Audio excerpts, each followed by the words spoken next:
My boss has locked me away. He said he'd liked me for a long time and couldn't stand the idea of me being with anyone else. So he decided to lock me up in his villa where I can only see him. Mr. Vale, I like you, too.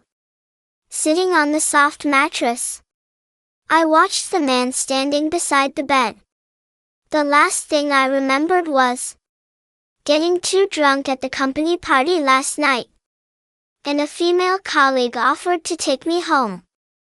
Never expected to wake up in an unfamiliar room with my direct supervisor, Daniel Vale, standing over me. Daniel is dressed in a tailored suit, tall and strikingly handsome, but that usually cool, composed face now replaced by obsession and fervor. He leans down, his thumb gently tracing my cheek. "Nina," he murmured. "Now you can only look at me." Wait, why does that sound so strange? Daniel's strange words startled me, and a guest starts to form. Then he stepped closer, half kneeling by the bed and taking my wrist in his hand. "You'll never know how much I love you." Me? Wait, that proved my guess entirely. My boss actually did like me. I'm thrilled. After all, I've liked him for so long, thinking it was just a hopeless crush. Who knew he felt the same? Shouldn't we just get together now? I hurried to return the confession. "Mr. Vale, I've actually loved you for a long time, too." Before I could finish, Daniel cut me off. "Nina, don't try to fool me. You're clever, using the words I want to hear to trick me, so you can get the chain off. But I'm not letting you out me, huh?" His confession had distracted me so much, I'd almost forgotten the chain on my wrist. Other people give flowers when they confess, but Daniel had given me handcuffs. No matter, this misunderstanding would be cleared up at once. I gazed at him affectionately. "We both feel the same way, Mr. Vale." Daniel stood up as if wounded. "I won't be fooled. You haven't eaten yet? I'll get you breakfast." With that, he turned and left the room. Fooled? Fooled by what? I was completely baffled. I fumbled around my pockets. My phone and wallet were gone. Daniel must have taken them. He returned quickly with a small table and set out a hearty breakfast on the bed. A feast for the eyes, both the boss and the breakfast. I stifled the urge to drool and brought up a pressing matter. "Mr. Vale, please unlock these chains. I really do love you and I have work today. I haven't clocked in for today's attendance yet. I need today for my perfect attendance bonus." That last bit was the important point. If my boss was holding me here, my paycheck will take a hit. "Daniel, no. Every time I see you smiling at other people without a clue, I want to lock you up like this so you'll know how I feel. I've taken care of your leave at the company, and I also told your family the company sent you on a business trip. Just stay here peacefully." Oh my. I looked at him and saw he meant it. Daniel usually acted reasonable and composed. I'd never guessed he carried such possessiveness. Part of me was scared, but having secretly loved him for so long made my emotions messy and conflicted. "Daniel, stay put and your salary will still be paid. Everything I have will be yours." My reflexive reply was, "Thank you, Mr. Vale." I quickly added with a miserable face, "But I'd rather keep my health insurance. I figure if I'm locked up, He probably won't pay into that. Daniel paused for a beat, then said quickly, I'll take care of that. Relief washed over me. Consider it paid leave and no one would be calling me about work. Perfect. Daniel fussed over me at breakfast, insisting on feeding me, and I went along with it to keep him happy. He seemed content, although his expression didn't change much. Light creases at the corners of his eyes betrayed a small private joy. I felt a little pleased with myself. By the way, Mr. Vale, there's a concert in a week by my favorite singer. I'd like to go for just one day. Surely he'd agree. His answer was immediate and flat. No, wait. What, I already love you. I'd said those words several times already, but Daniel seemed to ignore them. He didn't believe me. So I decided to prove it to him. I grabbed the lapel of his suit and in front of his surprised face, kissed him. Daniel didn't expect me to be so forward. His pupils widened. Contrary to his cold persona, his lips were soft. I couldn't help the urge to taste him at that moment. He froze. After I kissed him, a flush spread from his ear to his cheek. His reaction was intense. It looked like a first kiss. Oddly enough, so did mine. What to do next? I didn't even have my phone, so I couldn't check anything. As I tried to think, I suddenly let go of his collar and fell aside, clutching my stomach. Ugh! What the hell? At the same time, I heard Daniel's surprised voice. You hate me that much? You hate me that much?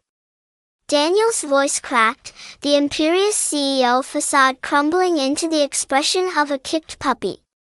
You kissed me and your body immediately rejected it. Am I that repulsive to you? I groaned, curling into a ball on the silk sheets. The pain in my lower abdomen was twisting like a wet towel.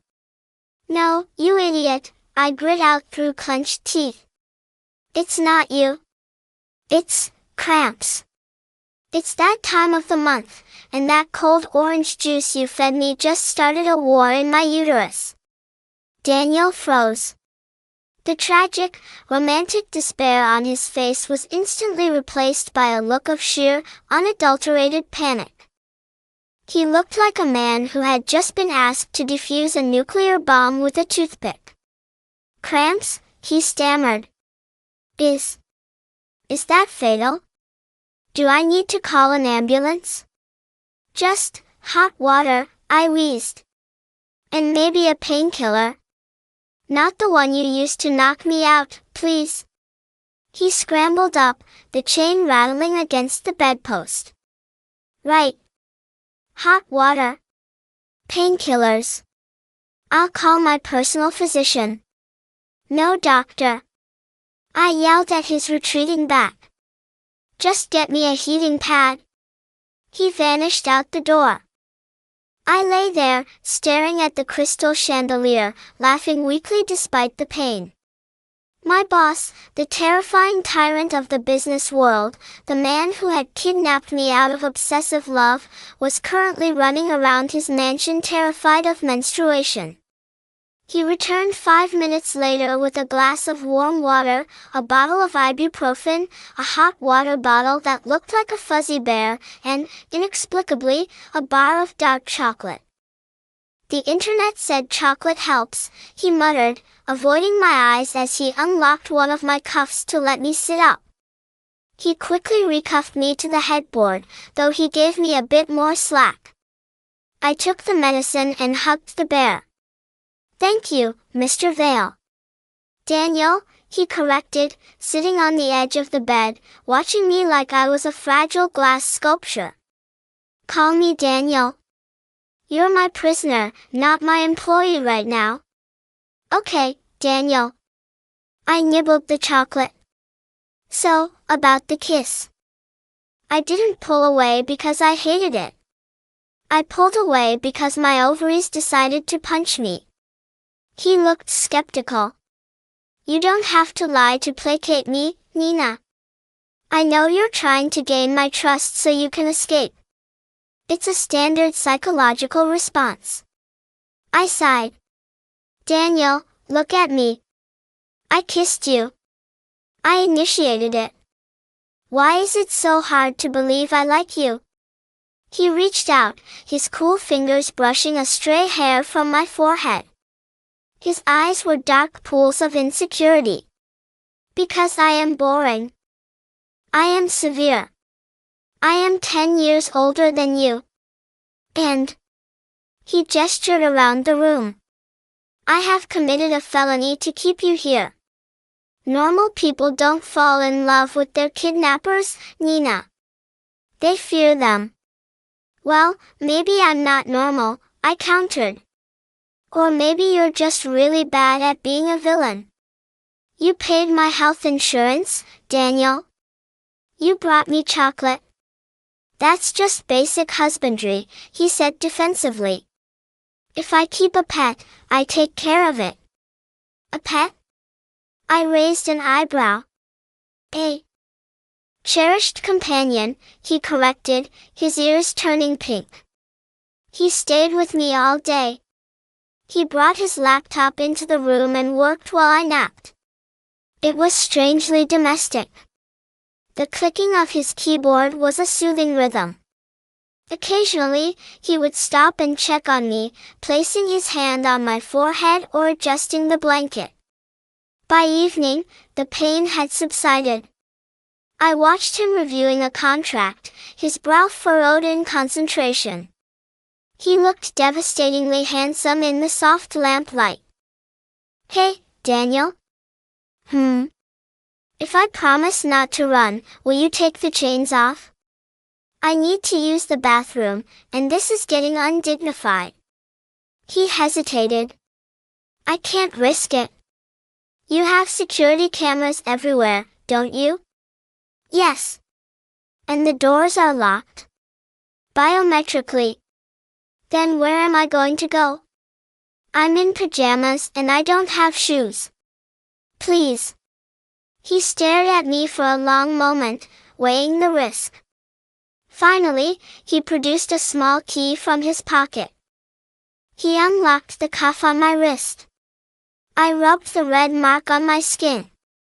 He flinched looking at it. I didn't mean to hurt you, he whispered. I know. I stood up and stretched.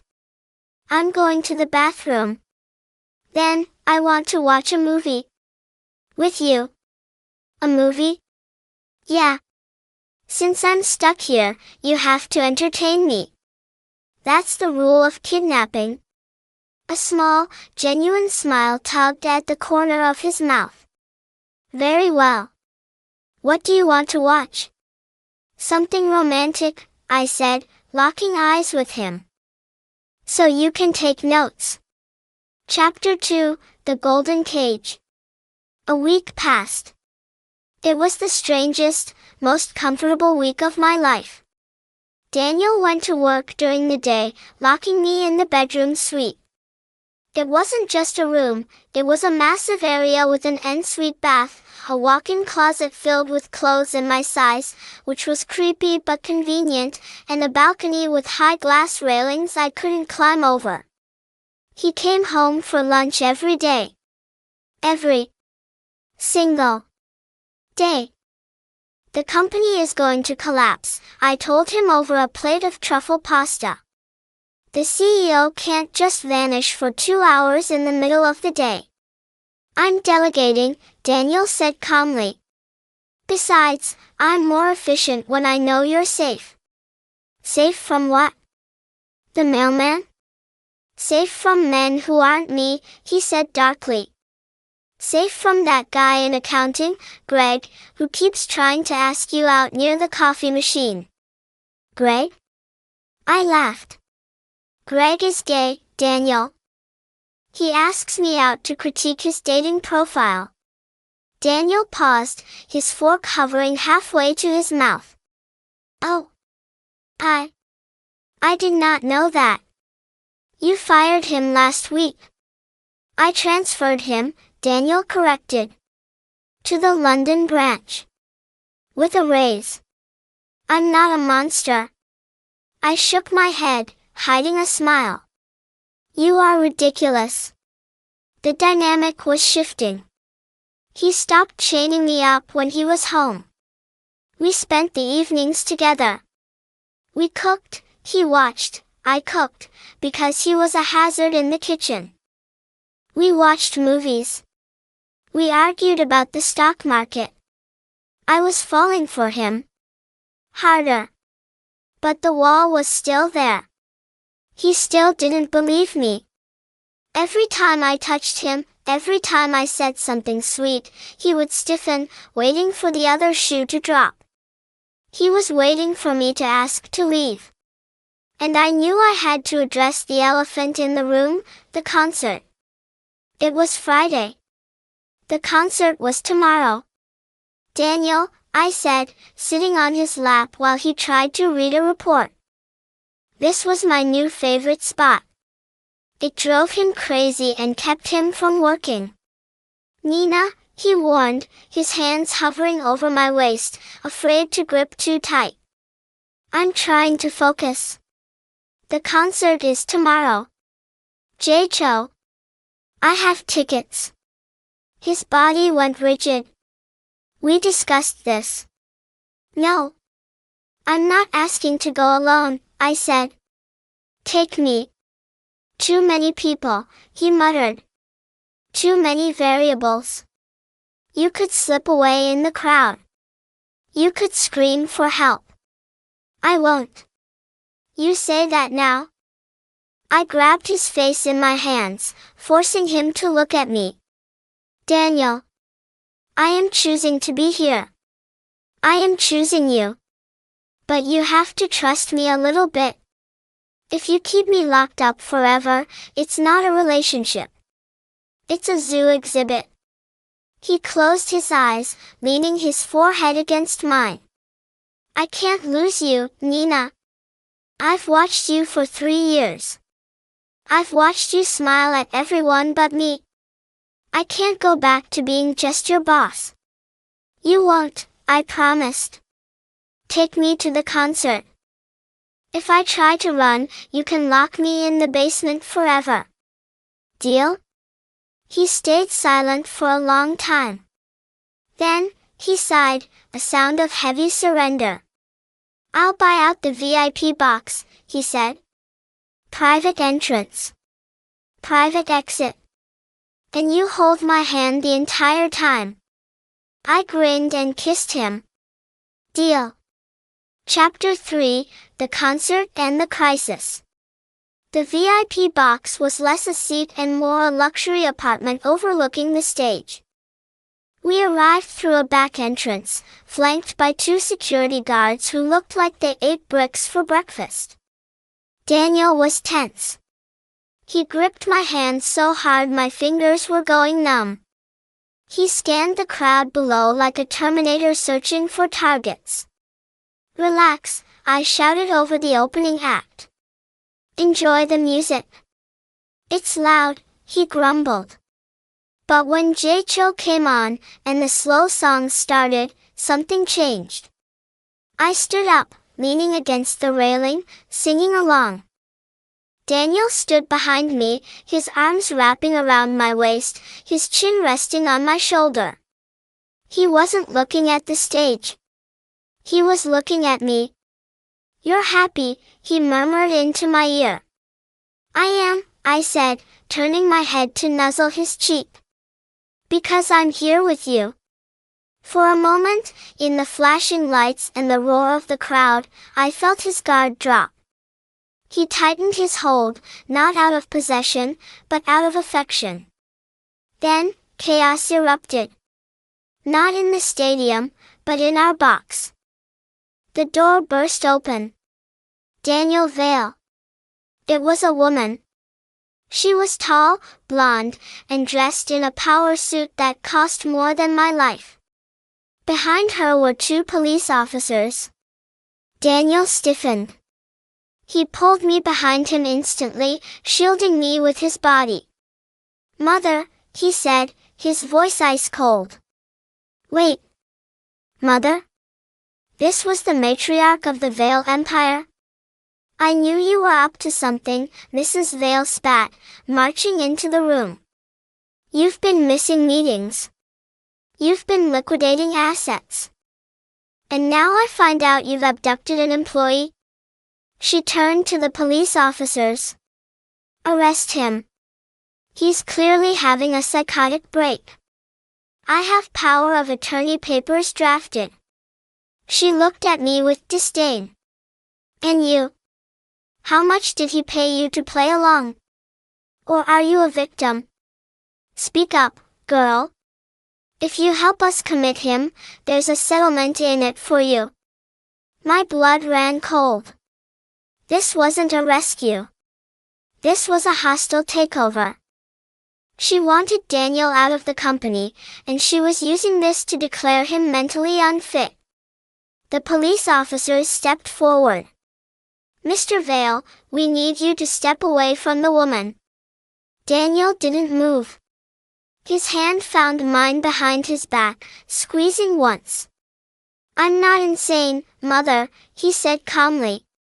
"And Nina is not a victim. She's been missing for a week." Mrs. Vale shrieked. "Her family thinks she's on a business trip. You forged the documents. That is kidnapping, Daniel." "Miss," one of the officers addressed me. "Are you being held against your will? Are you afraid?" This was it. The moment of truth. I looked at Daniel's back. He was trembling slightly. He was waiting for me to destroy him. If I said yes, he would go to prison, or worse, a psychiatric ward controlled by his mother. He would lose everything.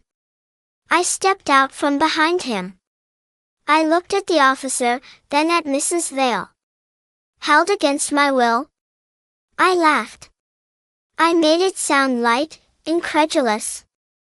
"Officer, seriously? Look at me." I gestured to my outfit, a designer dress Daniel had bought me.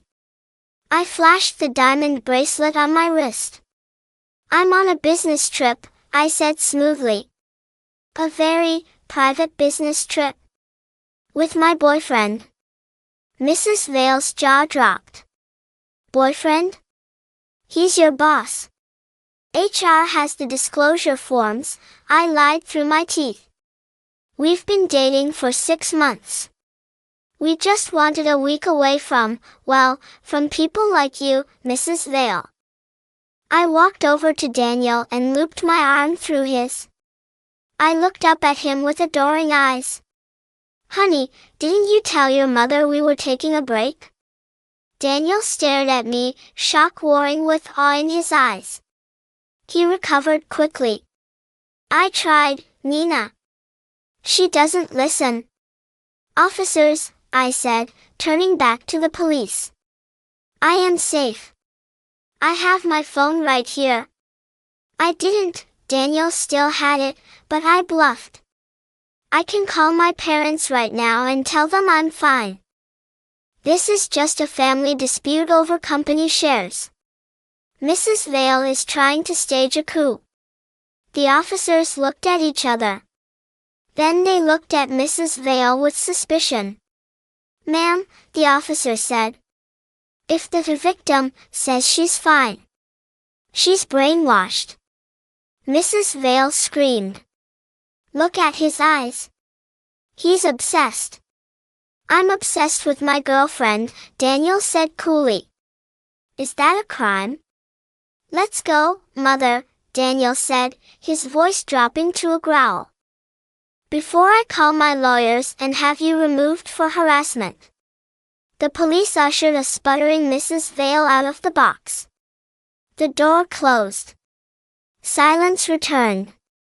Daniel turned to me. He looked like he was about to collapse. You lied, he whispered. You lied to the police. For me. I told you, I said, stepping closer and wrapping my arms around his neck. I'm not a victim.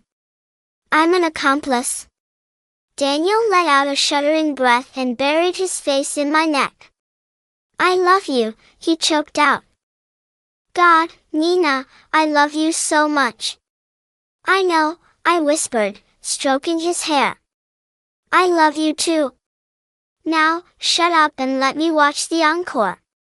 Chapter 4, The Tables Turn. After the concert incident, the power dynamic in the villa shifted completely. Daniel no longer locked the doors. He gave me my phone back. He gave me my wallet. You can go, he said one morning over breakfast. He looked miserable. My mother, she's going to keep coming. She'll dig. It's dangerous for you to be here. You should go home. I buttered my toast. No. Nina, please. I can't protect you if... I quit, I said. What? I quit my job. I sent the email this morning. So, technically, you're not my boss anymore. No HR violations. Nina. And, I continued, pulling a piece of paper from my pocket. I signed a lease. He took the paper. It wasn't a lease for an apartment. It was a lease agreement for his villa. Co-signed by me. I'm moving in, I stated. Officially. I went to my parents' house yesterday while you were at work. Yes, I know the gate code is your birthday, you narcissist, and I packed my things. My boxes are in the hallway. Daniel stared at the paper. His hands were shaking. Why? He asked. I kidnapped you. I chained you to a bed.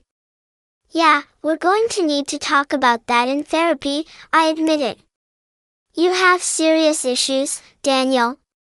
You're possessive, paranoid, and socially stunted. I stood up and walked around the table.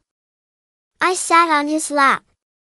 But you also make me feel safer than anyone else ever has. You see me. You listen to me. And honestly, the intensity, it kinda works for me. I kissed his nose. But here are the new rules. No chains unless I ask for them. I keep my phone. I see my friends. And you stop trying to sabotage my male acquaintances, or I will shave your head while you sleep. Daniel wrapped his arms around me, burying his face in my chest. I could feel him smiling. Understood. Chapter 5, The Corporate Coup. We didn't just live happily ever after. We went to war. Mrs. Vale didn't give up. She tried to freeze Daniel's assets. She tried to smear my name in the press. But she underestimated one thing: Daniel was a genius, but he was lonely. Now, he had a partner. I wasn't just a sales rep, I knew people. I knew the office gossip. I knew where the skeletons were buried in the company because secretaries hear everything. Greg in accounting, I told Daniel one night while we were strategizing in the study. The one you sent to London?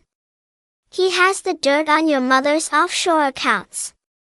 She used company funds to buy a yacht in Monaco. Daniel's eyes lit up. Can you get him to talk? I told you, Greg loves me. Get him on a video call. Together, we dismantled Mrs. Vale's power base piece by piece. We exposed the embezzlement. We rallied the board. 6 months later, Daniel was undisputed chairman. Mrs. Vale was retiring to the countryside to avoid prosecution. On the night of our victory, we held a gala. I wore a dress that was basically liquid gold. Daniel looked sharp enough to cut glass. As we stood on the balcony, looking out over the city, he turned to me. "You saved me," he said softly. "I saved myself," I corrected. "I was bored with my life, Daniel. You made it interesting." He reached into his pocket. He didn't pull out a ring box. He pulled out a small, velvet pouch. Inside was a key. An ornate, old-fashioned key. "What's this?" I asked. "It's the key to the library," he said. "The one I keep locked because it has the first editions." "You're giving me access to your books?" "I'm giving you access to everything," he said. "No more locks between us. Unless..." He smirked, that dark, possessive glint returning to his eyes. "Unless?" I challenged. "Unless we're playing." I laughed and threw the key over the balcony. It disappeared into the darkness of the garden below. "I don't need a key," I whispered, pulling his tie to bring his lips down to mine. "I'm not going anywhere." Epilogue. 3 years later. Mommy. Daddy's hiding. Our 2-year-old daughter, Sophie, ran into the kitchen, giggling. "Is he?" I wiped my hands on a towel. Where could he be? I walked into the living room. Daniel was hiding behind the curtains, his expensive Italian loafers clearly visible. "Found you!" Sophie shrieked, tackling his legs. Daniel scooped her up, spinning her around. He laughed, a sound that used to be so rare, now a daily occurrence. He looked at me over her head. His eyes were still intense, still full of that overwhelming, consuming love. But the fear was gone. He put Sophie down and walked over to me. "Attendance check," he whispered, kissing my forehead. "Present," I replied. "Bonus?" he asked, raising an eyebrow. "Later," I promised. "After she sleeps." He grinned. "I'll hold you to that." "You can hold me however you want," I said. And he did. Every single day.